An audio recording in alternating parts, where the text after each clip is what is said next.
There you go. Yeah. And we're live. Just as the dog starts barking. That's hilarious. We're all live. It's okay. No, right. Hey, shh. Woosah. Well, welcome to another B-Sides in the green room with Philly D. Mr. Gemini. We got fact checker extraordinaire. Baby. And we have our buddy Scott in the house as well. Yeah, Beebop Brewer. Beebop Brewer. Is that like an actual name? Well, Beebop was a nickname from one of my first jobs. The guy I worked with was jacked, and so they called him Rocksteady. And because the other villain's name was Beebop, I got Beebop. Okay. And then usually a lot of my online presence is Beebop Brewer.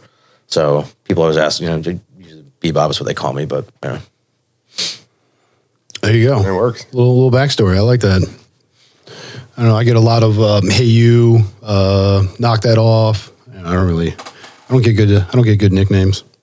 I've just been watching Cowboy Beebop. Dude, I tell you what, it just reminded me of that. Just watched it. I literally just watched it. The And new one or the cartoon? yeah, the new one. I finished the new one, what's there, and then I started watching the old ones.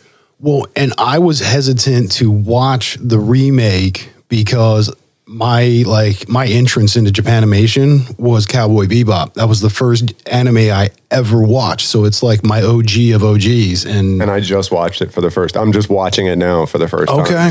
So what do you think of the comparison of the two?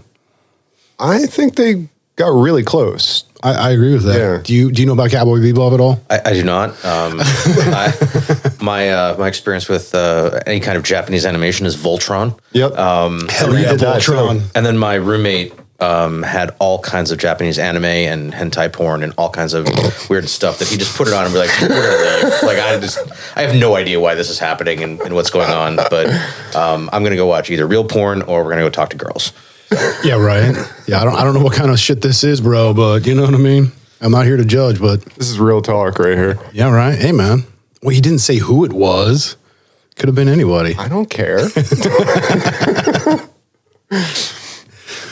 Well, yeah. So, and going back to the Bebop thing, that was I agree. They did a very fair reenactment of it. Like, dude, Johnny Cho is. I mean, he's always going to be freaking Harold and Kumar to me, right?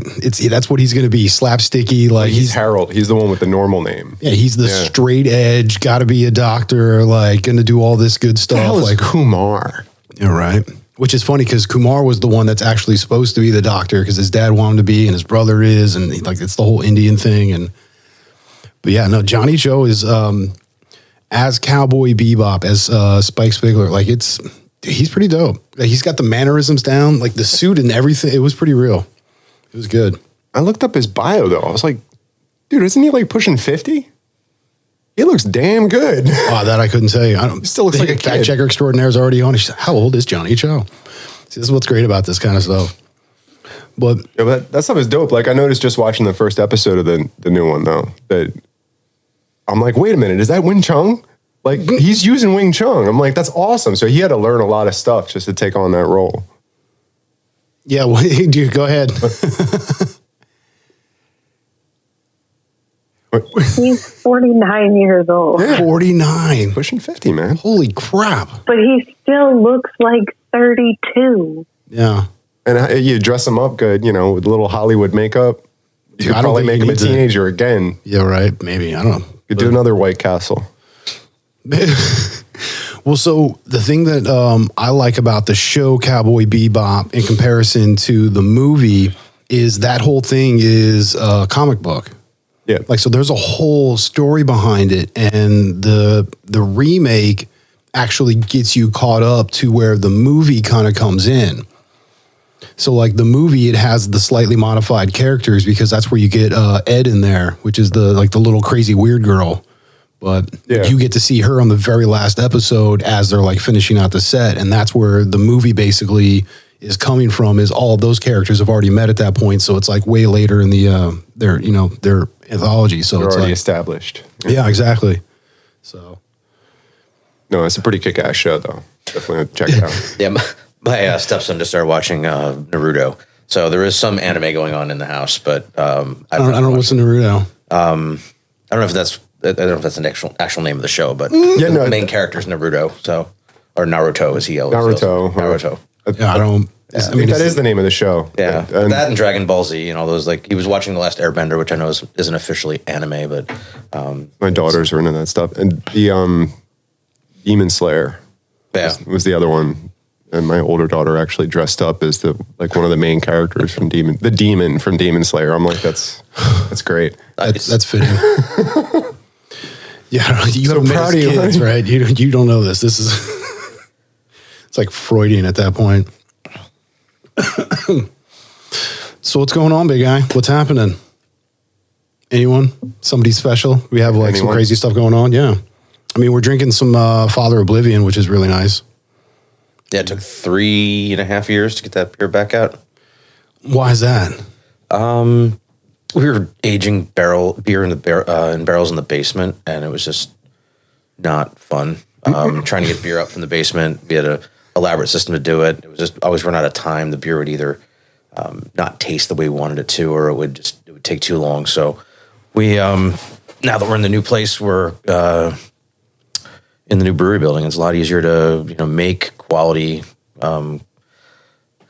I mean, we go in the basement. There's like 4 inches of water in the basement. I'm like, this can't be good for barrel aging. So we stopped. We just like this is let's wait a couple years, and then now we started again. But found a new yeast we use from Bootleg Biology. It's a type of Brettanomyces and Chardonnay casks, and it's a Belgian triple.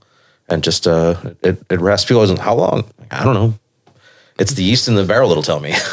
Yeah, right. When it tastes right, we're done. Yeah, that's pretty much what it is. So it's the closest thing that we make that would taste like a wine. So that's delicious. That's kind of what I tell people. It's like a beer wine, not a barley wine, but a beer wine. Yeah, big difference. Very big difference. Is that kind of like a lambic? No, it's not sour. Lambics are typically sour. This is just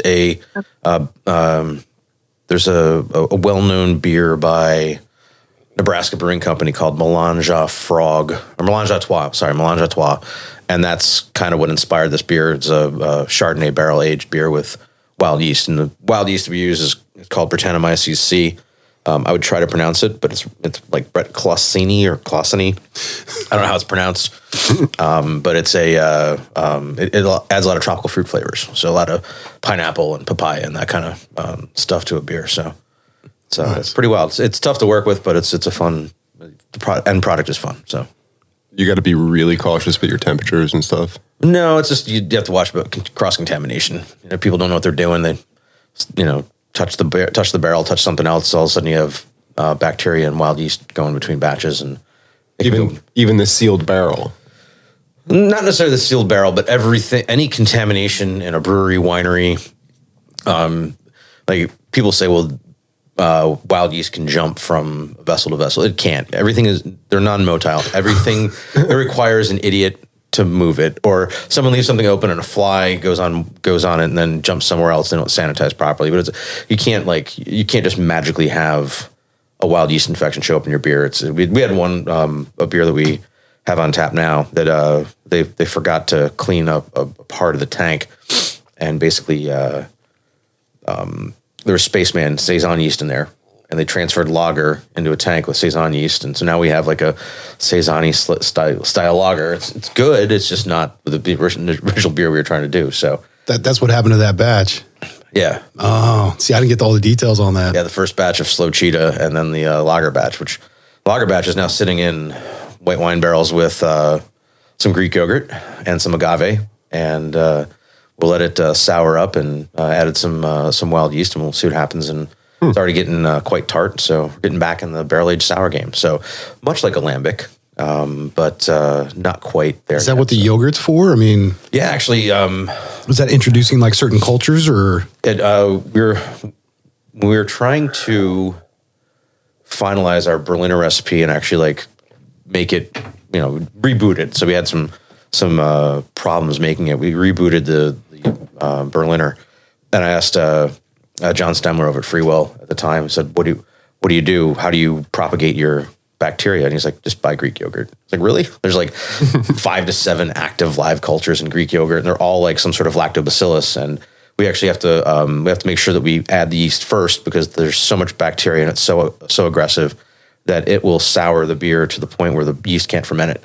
And so we'll get like a 2% Berliner Weiss instead of a 3.5%, 4% Berliner Weiss. Dude, that's crazy. Yeah. It was. That makes you want to cry.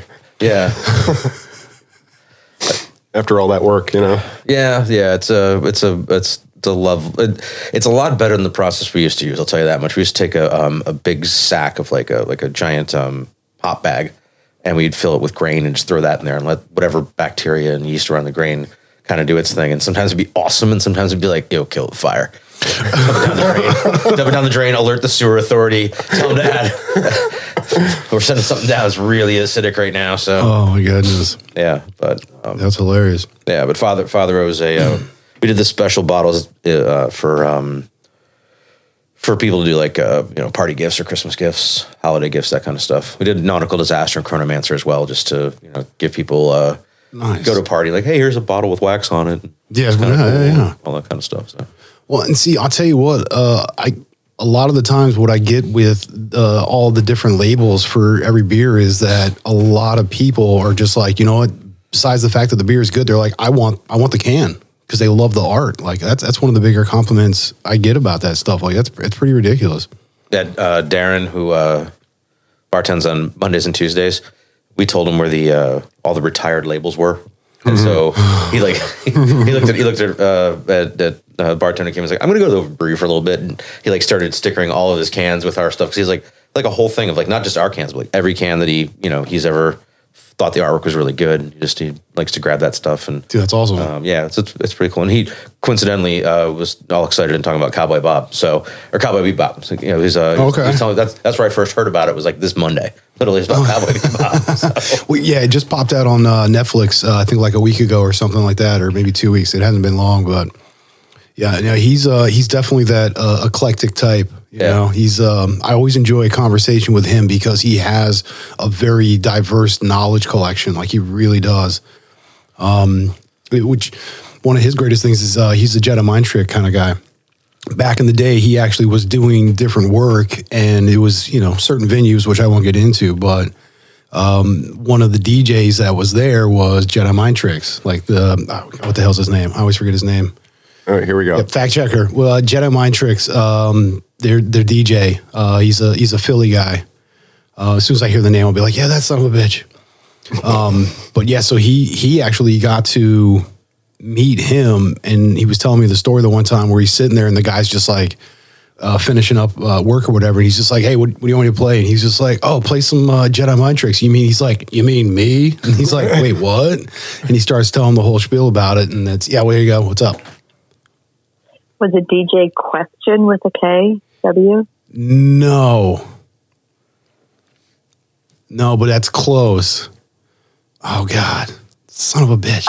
Vinny Paz, Stoop, the enemy of mankind. Yeah, no, that's DJ Question. Is that what it? No, Drew Dollars. There's a few rap. I used to listen to him. I still don't know all their names. Yeah, no, that's not. Well, because Vinny Paz isn't actually Jedi mind tricks. He's his own independent. He comes on Jedi mind trick tracks here and there. Okay, so there's 3 that it states as part of the group. It would be Stoop, the enemy of mankind. Yeah, there you go, Stoop. Yeah, Vinny Paz.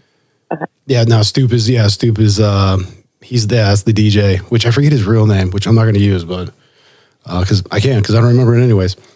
But yeah, no, he was anonymity. Yeah, don't hurt yourself there, kid. Well, that's one of the things that I like about Jedi mind tricks is that they are a Philly group. There is good music that comes out of Philly. Hip hop wise, because honestly, there's not a lot of good hip hop coming out of Philly. Yeah, it's not the scene that they're known for. Yeah, right. Exactly. Not so much. Because you're talking about the stigma coming, or the stigmata coming from freaking Fresh Prince. Right. Doesn't swear. He's just Boys to Men. None. Dude, don't say nothing bad about no Boys to Men. Some Boys to Men action. I love me Boys to Men, man. Those guys are dope. And they're actually right, but that's a different genre. They're on an episode of How I Met Your Mother, the one I make you watch all the time. Yes. The Slapsgiving 3. because the original Slaps Giving, where the character Marshall writes the slap song for getting to slap Barney for the slap bet, writes this whole piece. Then they come in to close for the final episode of Slaps Giving, and they actually have Boyz II Men come out and redo the entire song their way, which was like all a cappella. And dude, just watching all three of them sitting there talking about slapping Barney in the face is just like, but like all like sweet lovemaking style. Oh, it's hilarious. Well, because they're all like, you know, like, ooh, like it's just real cool, like chill, like R&B kind of stuff. And they're just talking about slapping him in the face and watching him cry and the big red mark across his face where he just got slapped. Like, dude, the whole thing is hilarious. We'll have to revisit that again later. Oh yeah, dude, it is literally my all-time favorite episode of How I Met Your Mother because it does Clearly. slapstick, acapella with Boyz II Men. There's kung fu generational stuff from like the 70s where it's just like this is how it was. I mean, you're talking about Slapping Tree, the Slapamation Mountains, like The Slapamation Mountains. yeah, dude. There's just so many good things in there. Plus, it's the He went away to train, and it's like, no, you didn't. What are you talking about? yeah. I went to Shanghai for a year. Hold on, you were in Shanghai for a year and nobody knows. He was totally in Shanghai. Yeah, he's like, and Lily was okay with this, which is his wife or whatever. And she's just like, hey, you know, got to do it. And that's where he's talking about like he then. Yeah, you've probably seen the episode, right? You know, yes. Yeah. Yeah. The one I'm looking at, she can't see me. That's the problem. On screen, that's the problem. Yeah, I'm over in the corner. Damn it. She can She's got me in the corner. Yeah, baby's in It the almost corner. looks like I'm in the room alone from what she sees. Most of the time, yeah. I mean, there's like extra swing He's arms. usually always out of frame. Then I can do this over there.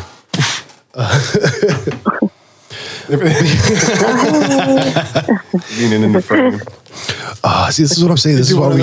You could do one of those where you pull yourself. Yeah, right. I'm gonna walk down the stairs now. Chunk, chunk, chunk, chunk. Now I'm gonna take the elevator.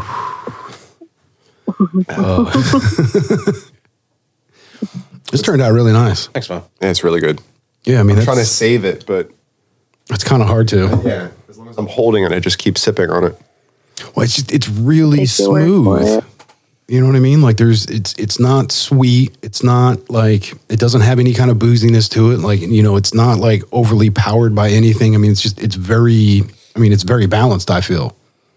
Yeah, the base beer made it first. One of the first times I made it and shared it with people was for my my buddy's kid's first birthday, and he's like, "Yeah, just bring a 6-to-love it over, a 9.5% triple. Just bring a 6-to-love over." Yeah, for those that don't have kids, a first birthday party is like, it's like you maybe have 2 for each kid where you can actually party and have fun. Right? Yeah. Because at 1-year-old, you know, you're really not. You know, you got to hold them up for cake for a little bit, but I mean, everything's pretty much okay. It's time for nap. Yeah, just put him in a corner and like some sort of grandma holds him, that kind of thing. But so I brought the 6-to-love over, and this young lady comes over. Is like, "This beer is so good, I could drink it all day." You probably shouldn't. I said, "No, you can't." It's like, "No, seriously, like it's so good, I could drink it all day." I said, "No, you can't. I tried, I can't." And my buddy wound up calling me the next day. He's like, I took away more keys from the 1-year-old party than I did celebrating the turn of the millennium from 1999 to 2000. Right. Oh my God. It was like, No, you're done. yeah, it was never take at that point the beer is called Fat Bob, but never take Fat Bob on the road. That's what we learned. So. I'm gonna say, growing up in the neighborhood I did, you know, a 1-year-old birthday party was basically everybody was just surrounding the keg and just like pumping it around. You know, you usually get like an abuelita or like a tia or something who was just sit there and just pumping it and just like pouring their own. And somebody like, "Oh, a little for you, hey, a little for me, a little for you," and keep pumping. Like, dude, yeah, a first birthday in Southern California, it's not for the kids. No. Not even First a little birthday bit. is never for the kids. No, it's a celebration that, hey, you kept something alive for you. I did it. Yay. It didn't Grandparents are happy. suffocate. I raised you. You had a kid. You kept it alive for a year. Let's celebrate. Let's go have fun. Yeah, right. Yeah, that's a good point, because it's not even just you celebrate. It's your parents. Like, Yeah. I did my job good enough. I raised my own kid to get his own kid to stay alive. I did Let's say it. first and second birthday are probably the standalone. I think after that, it's you need to pay way more attention. Yeah. Then it's more about the kids, and it is for the next 35 years. So it's just kind of the way it works. Yeah, that is kind of sad. So, I'm being depressed over here in the corner. My apologies. so news for me, right? So I've got the ESB, which I brought tonight. Oh yeah, because we have all these beers now, but we'll get those on the real show. So that was the first all grain beer that I've made, and I made that with a kit that I borrowed from somebody at work. Well, you're not going to give it back.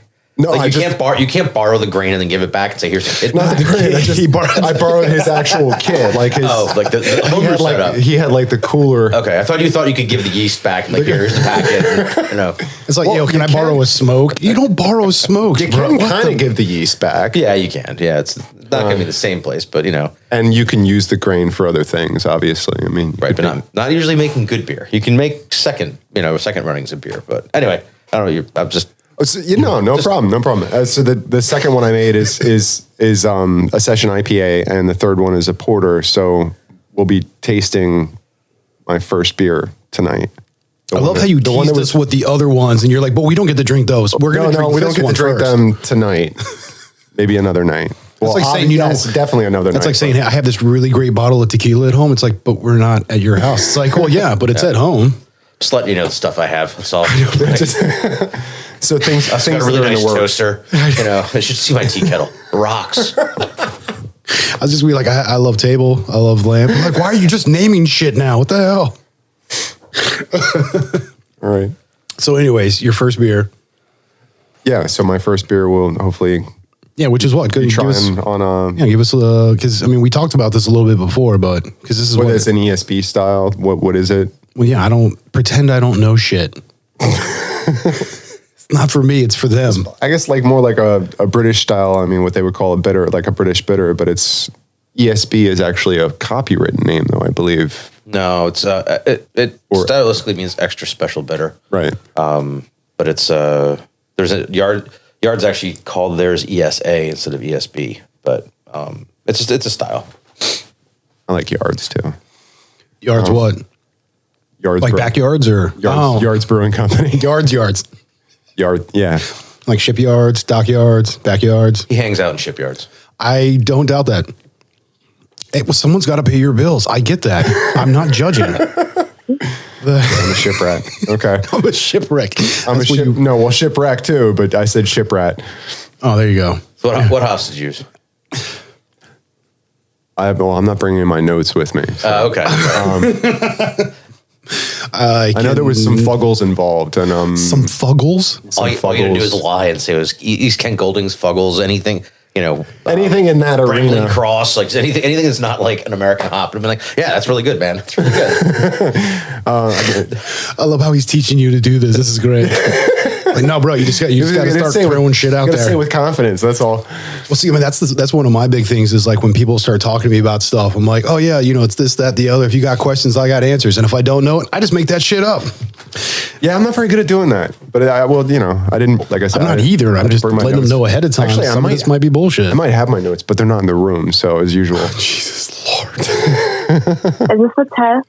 I am not prepared for this test. Do you not have a number 2 pencil? I do not have an eraser either. Did you get a good night's sleep? Did you have a healthy breakfast? Dude, I'll tell you what, man. When I went to take my SATs, I went in basically like tired and hungover because I'd been drinking and smoking and partying like all night long. C. Dude, so I go in there, right? I haven't even eaten anything. I didn't grab like a granola bar, nothing. I have freaking a 32-ounce mug of coffee and no pencil or anything. And I show up and I just sit down on the desk and I'm like, can I get a liter of coffee? Son of a bitch. Like, dude, I was just so unprepared for it. And then I just like, the test starts and I'm like, screw it. And I just started like running through it. I got like a 1270. Going in there half cocked, basically. Like I'm still like just trash from the night before. It was just like, Friday night, Saturday morning, let's go take the SATs. I figure study drunk. Study drunk, test drunk. There's actually science behind that.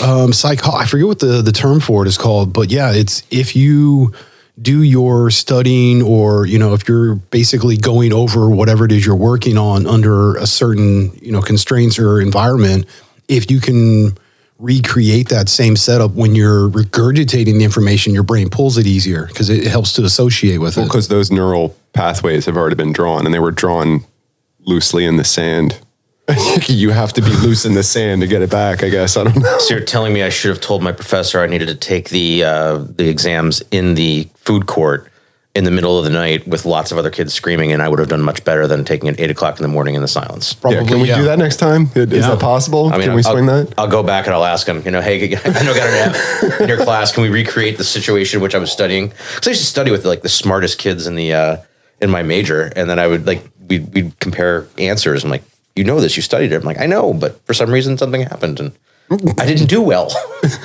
For some reason something happened. Well, yeah. Well, because I mean, that's the thing with like my kid's the same way. She studies her ass off and she really works hard and she's really smart, but her testing doesn't always promote that idea because it's just she herself, when she gets into that situation, just gets all like stressed and worked up. And then, you're under time constraints and then it just makes it even worse. And she just does not test well. Oh, wait, hold on.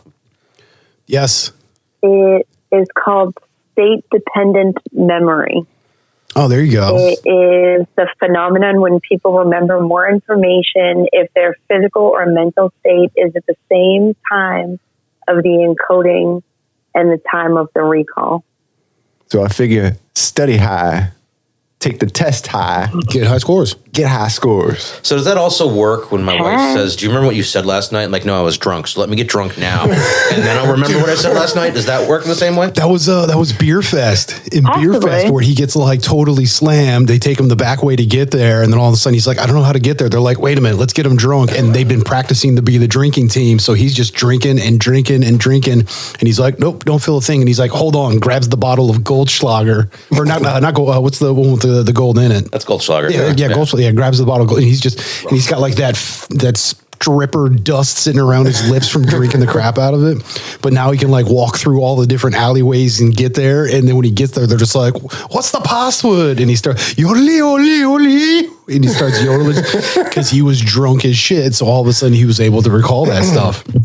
That was hilarious. I love that, dude. So that's what that's called. Yeah. State-dependent memory. Yeah, and notice how I brought it back to Broken Lizard because, I didn't do Super Troopers that time. No, you didn't. Totally didn't do that. I appreciate that. I'm diversifying, bro. Phil's learning new tricks. Broadening your repertoire.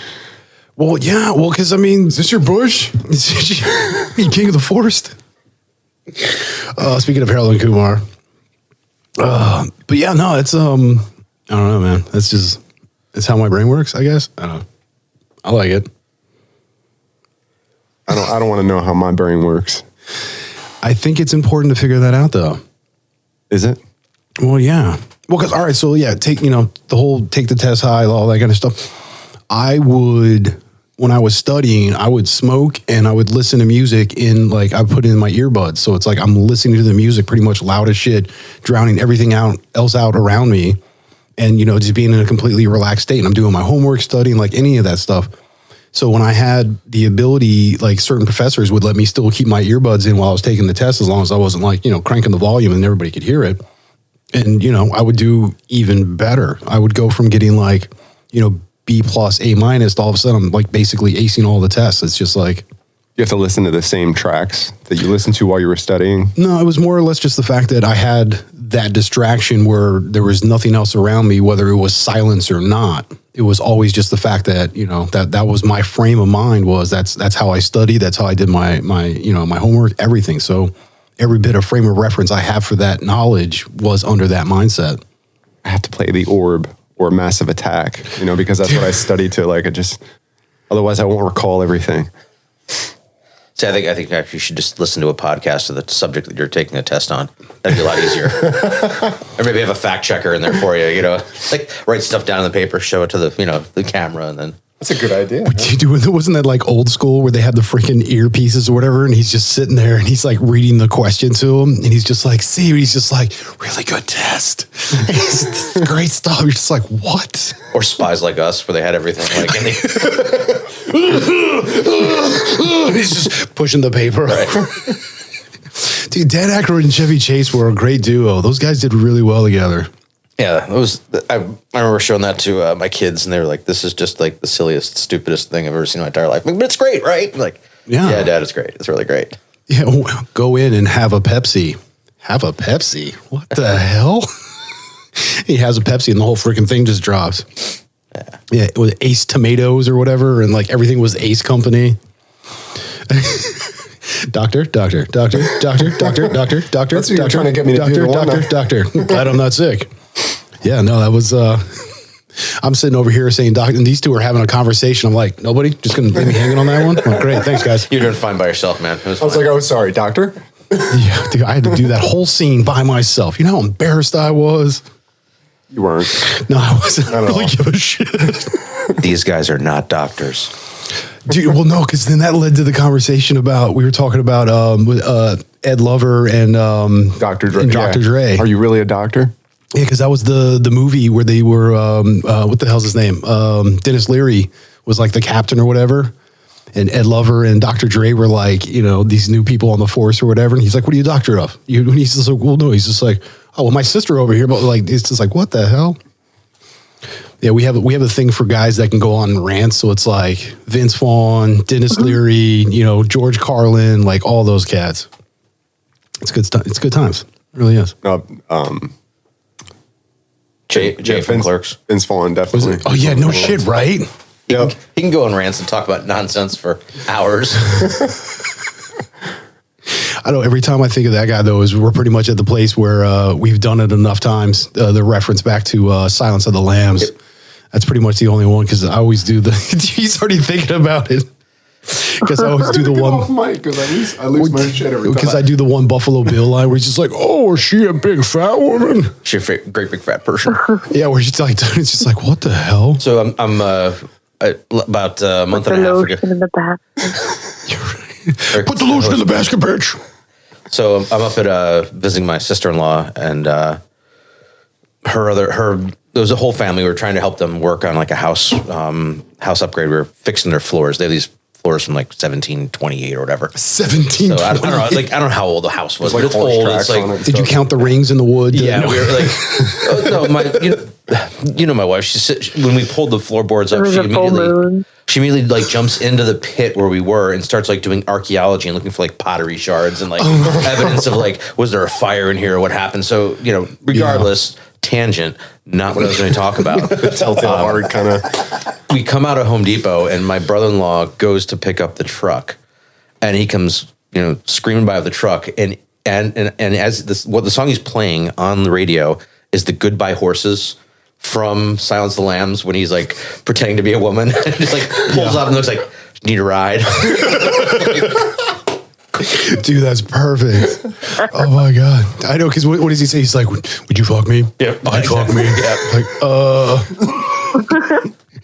Well, because then they even like swapped it over to Joe Dirt, where they're talking about Buffalo Beer. He's like, "Yeah, it's a shame of what he heard, what he did to your bunghole." What?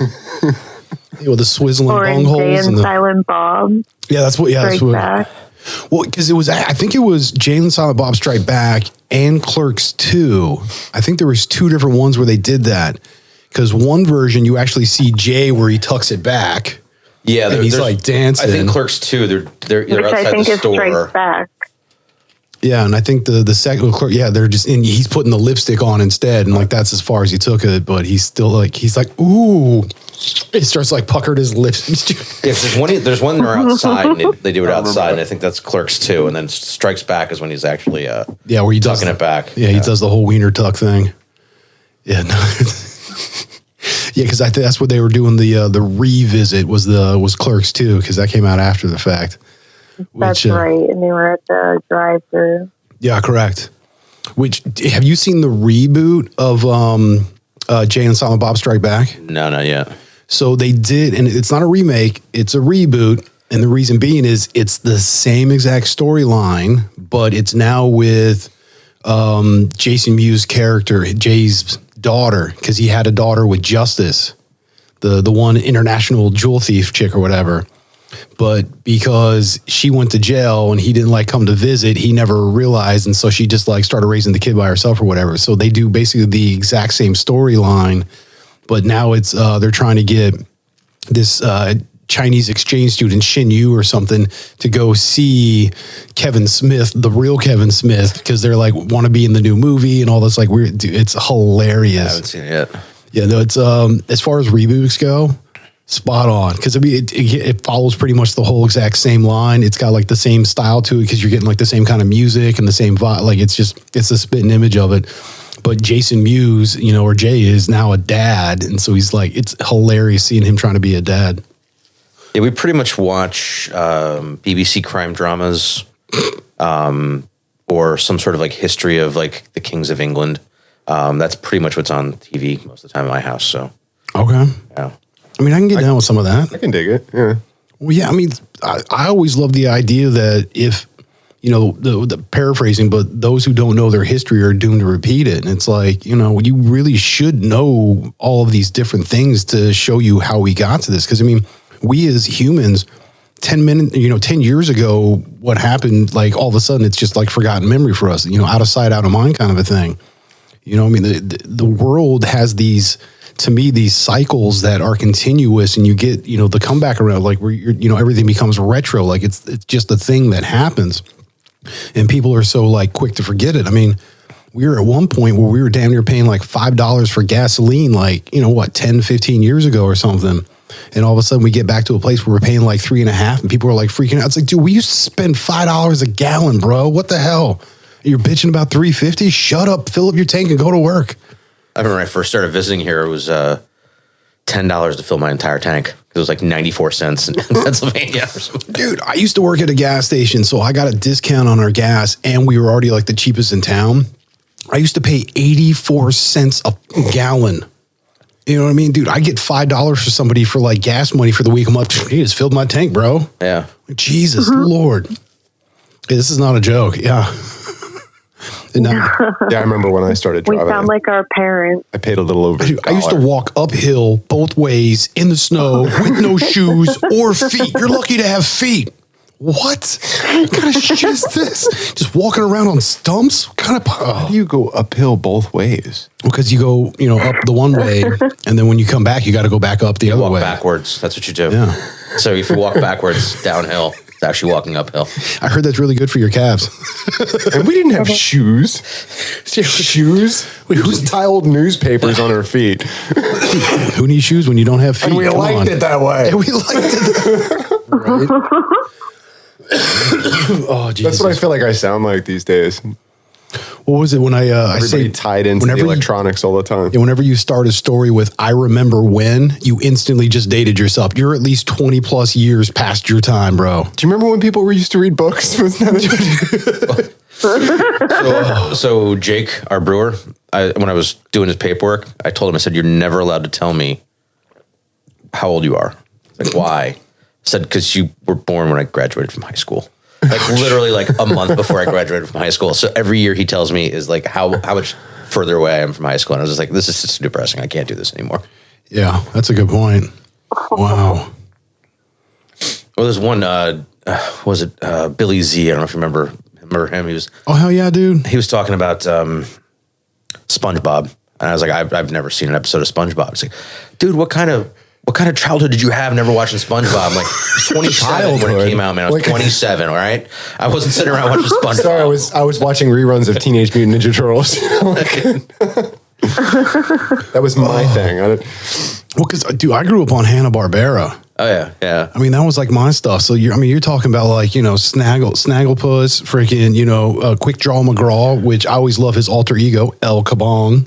It's like one of the greatest character names ever. But I mean, you're talking about like Yogi and freaking Boo Boo and all that shit. Like, and cartoons used to go away at noon. Like that was it. 7 to noon. That was it. No more like you can't sit there all day long and everything's not on demand. Oh, my daughter she used to watch like all like the Dora Explorer and all that kind of stuff. And then we had on How the Grinch Stole Christmas was on like ABC. And when it went to a commercial, she started crying. Just 5 years old, she'd never seen a commercial in her entire life. She was like, "What's going on? What happened to my?" Like, it's okay. It's all right. holy crap! That's a good point. I never thought about it like that, dude. I can't stand commercials anymore. I don't watch TV. Oh, dude, that's the place that I'm at right now. Because you were trying to get me to watch that one thing with Russell Brand and what's his name, the doctor. Rupert Sheldrake. That guy is wild. Yeah. Dude, he really is. And here's a biologist, like he's very much on the fringe as far as he's considered to be on the fringe because, and see, this is what sucks. Because, all right, so I tried watching it on freaking YouTube, but they're at a place now where there's so many commercials. 15 minutes into it, I've already had 8 commercials. Because it's knowledge, man. They don't want you to get that. Because if you notice, there's more commercials on some things that I look up than like, you know, you can look up like an old school movie on YouTube, and you hardly get any commercials at all. Well, it's because usually the person that's doing a channel is trying to get monetized and all that kind of stuff, and so they're throwing stuff in. Or if it's an old movie or something like that, it's not like, you know, someone's creating something. It's you know, they've already pirated it or stole it or whatever they're doing. So. Well, but that was the thing is, so I mean, I was getting irritated with trying to do that, but the first 15 minutes of it that I did watch, I enjoyed. That was it was a full hour. Yeah. And I mean, they got right into it, but like in the first 15 minutes, you know, besides expressing what his background was, getting into the fact that they were, you know, he's at a place where he's trying to almost, I guess, bring God back to science, I think is the easiest way to put it. He did never see that there was a need for division in the first place. Well, yeah, because so in the first 15, they started talking about how in France, specifically, the one revolution where they basically worship science. I'm actually listening to an entire podcast about the French Revolution right now. Oh, nice. Currently, I pulled up into your driveway and I was listening to how fortuitous is this? Intro to the French Revolution. So, see, he's absolutely right. He doesn't need a fact checker for this. You can just take the night off now. He's already pulled over. Yeah, he's already pulled over. He can't pull over any further. Well, and that was the cool thing about it is they started talking about how, you know, the whole country more or less denounces the church. And the easiest way to do that is you basically had to just disregard God as this, you know, omnipotent, all-knowing being having all of this potential and power. And that's where they just basically like, they did the separation because they had to. Otherwise, they wouldn't have had that ability to have, you know, this new authority or perceived authority. We don't want people to come together and think for themselves. They're actually, at the time, there were 2 different schools of thought. One were they're called the Philos, and they're the ones that that preached worshiping science as opposed to anything within the church. And then there's another group that were called deists, and they believed in a supreme being. They believed in a supreme power, but they also thought that science should be given its due. So there were 2 different, actually there are 3 different, and then there's the straight like clergy that's like, just worship us and do whatever we say. Yeah, right. Well, because I mean, that's another aspect of it that at that point in time, you're now starting to get organized religion where it almost is basically like the first mafia in a sense, where it went from like, hey, we're here to get you closer to God and make you a more holy person, to, hey, we're going to get you closer to God and make you a more holy person if you give us money. Well, that's pretty much what Voltaire did his entire career, was just say, how can you be supposed to be leading the poorest flock, yet you live in these lavish lifestyles and you eat everything you want, but yet these people, you know, have nothing. They have rags, and you've got, you know, you're asking them for 10% of their income and they're in rags and they have like no food to eat, and you're like diamond rings and all kinds of like, you know, robes. But that was Voltaire in France. He basically just, all he did was rail against the church and see how bad it was. Well, yeah, because I mean, and you know, that's the one main component, which I think is kind of odd, because it feels like today it still has that same relative idea. You know, it's obviously not as extravagant, even though if you go to like Vatican City and stuff like that, there's a shit ton of really awesome, like expensive shit. I mean, you're not talking like Lamborghinis and Ferraris, but you're talking about classical art, gold pieces, marble carvings, like all of these things that are just, as far as our society is considered, like priceless collections. When you realize what's going on there, it's kind of creepy, though. Why? What's going on there? Well, I mean, the amount of money that's tied up in that, I mean, that estate is basically considered a country unto itself. Well, yeah, more or less, I think. I mean, that's the premise behind it. And the amount of holdings that the Catholic Church has in total is like ridiculous. Well, then tying it all back when in the French Revolution time, they're supposed to tithe 10%, and that was supposed to go back to support the parish they're in. But most of the money wound up going to the Vatican or to, you know, the bishops for them, you know, to take care of themselves. So that was the big hypocrisy that they were pushing against, was why is this money leaving our country and going somewhere else? Well, which I think is funny because, you know, especially nowadays, when you look at like clergymen and stuff, for the most part, they live a very, very like just simple life, because, the church doesn't have all this money to be giving them like a Cadillac and all that stuff. I mean, the fact that they have, a house to live in on the property typically. Well, you're talking, like a real church. A local church, a homesteaded church, like we're talking about. I went to Notre Dame. There's a lot of opulence there. There's the Golden Dome. The priests were not hurting for anything. There's a lot of I think the endowment for the school when I left like 25, 30 years ago was like $2 billion. Like there's definitely there's some opulence. There's some serious money there. Wow. Well, and I mean, this I think goes to my idea about any form of system that is for rehabilitation. So whether that's health or, prison, church, anything where it's supposed to be making you a better person or a better, community member, this is not something that should be done for profit. I mean, this is something that the system should be paid for. And if there is additional, it's to help those who actually need that help. And a lot of those systems start to go downhill once their main mission is just to self-propagate themselves. Yeah. So whether it be a prison or a hospital or, a church, if their main goal is how do we get more of what we're doing, then they've lost the mission. They've lost what they're trying to do. So it's the love of money that makes it fall apart. I mean, usually, I feel anyways. I mean, that's typically what happens. I guess we were talking about that with the Mayans. I mean, you were saying that they were each trying to take over each other's city, more or less. Probably because each one had something that the other one didn't, as well as the ability just to say that I have authority over you. That's how Rome. Yeah, that's how Rome kept all their. Basically, we're out of money. Let's go conquer something else and bring the money back. And that's when they started to go downhill. When they started to pull out of Britain and some of those other areas, and they stopped expanding. And that's when things kind of went to hell. When they stopped expanding. Yeah. Not that they got too big for their britches, but the fact that they stopped expanding. Well, they're what their plan was to go into a new territory, take all the resources, start to settle those areas, Romanize them, and then collect money from them as tribute. And that was kind of their model. And so as they started to pull back, the opulence of the home empire started to grow and grow and grow. And they weren't able to feed that beast anymore. They weren't able to pay for it. Kind of following in Rome's footsteps, though, as Americans, aren't we? I mean, politically, we've kind of gotten a name for doing. I don't know. Yeah. I'm just throwing it out there. Like, and I know a lot of our political system was built kind of originally off of the Roman traditions. Yeah. There's. A lot of this, so the structure of our government, a lot of it came out of lessons from the English Civil War that the colonists didn't want to repeat, and then also some of the this guy's Marquis. Marquis de Sade? No, Montrose. His name is Montrose, I believe.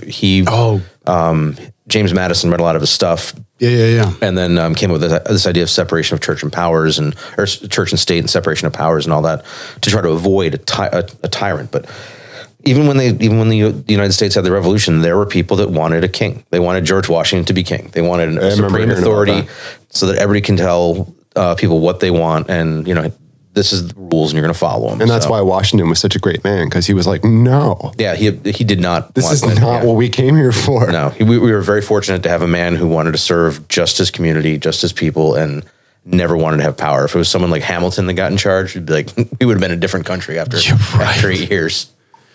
Dude, we would have gone to a centralized banking system like instantly with there would have been no gold standard, nothing. Cool. Hamilton was all about banking and he was finance. He was one of the ones that favored a king. He was not like a king like King George or anything like that, but a very strong autocratic. Somebody who would whether they get voted into power, but they would stay there for a life. Right. Yeah. Okay. Yeah. I mean, there are some that could be dangerous. There are some like cultures that do well with that for the most part. I mean, there's plenty that do horribly behind that, but that's usually more when you get the whole like birthright idea, I think. Like North Korea or like different places in India back in time and whatnot, where you were handing down, your reign, basically. This is your territory, your people and all that. When you have that kind of a thing, I feel the environment you're being raised in is like, I'm king. I get to do whatever the hell I want because everyone before me did it, and you didn't really get to have to, step through it and earn it. So because you didn't have that accountability behind it, you just thought you were deserved. Well, I mean, you, as a king, though, I mean, truthfully, if you were close to your people, you had to answer to everything you did.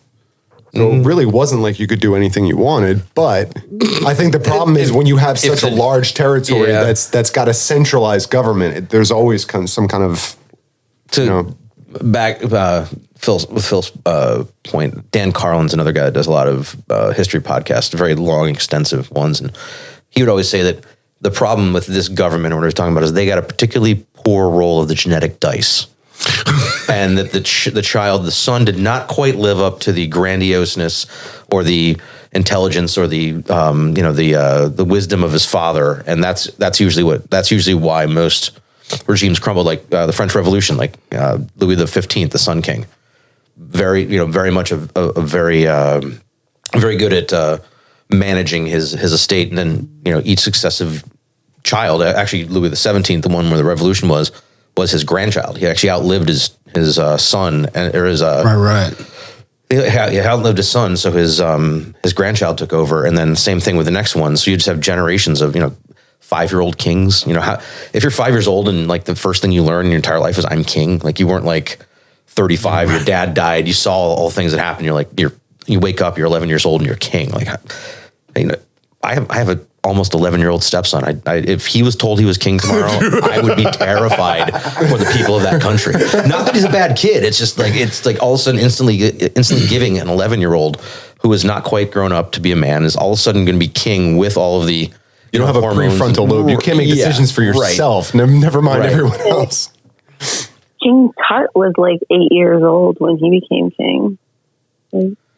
Right. Well, but it was more of like they had a council and everything. So he had his group as far as like consigliere. So he didn't really have to. There's usually like regions. So there's like a council that like until they become like, usually there's an age like 18 or 21 or whatever. All of a sudden the king can be like, you guys can all go. I'm in charge now.